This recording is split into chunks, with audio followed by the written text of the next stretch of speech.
made me pray for you, and I'll tell you what I was praying for you, is because I went to a church, again, very vague, not trying to get myself sued on your show. I went to a church right out of college, and the pastor, this is a major mega church, the biggest mega church in the region. He pulls me aside. He was a mentor of mine. I'd meet him once a week. He was teaching me how to become an effective public speaker. And he said, hey, just so you know, I really don't believe in Jesus.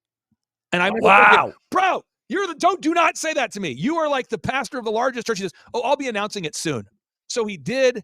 So I went to a different church.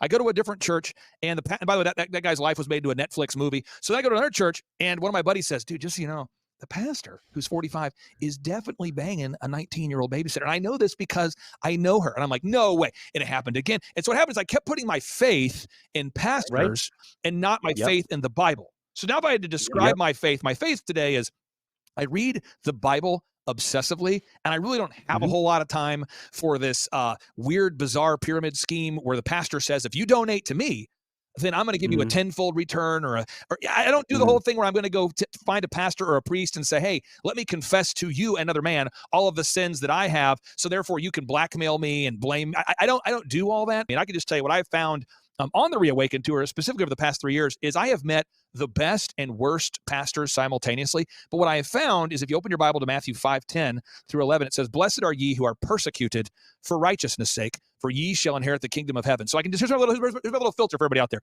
If your pastor is willing to be persecuted for righteousness' sake because they want their inheritance from the Lord in this life or the next, that's maybe someone you might want to listen to. But if you got a guy who's all about prosperity now, all about making the money now, all about getting rich now, and you kind of feel like you're listening to a less refined Tony Robbins, I highly recommend that you, if you're going to a big church where you have a small Bible with a lot of fog and you can't read the words in the Bible, you might want to look for another one. But again, so much of what you shared and when you shared that, it brought a tear to my eye because I was thinking about that is exactly how I was until 48 months ago.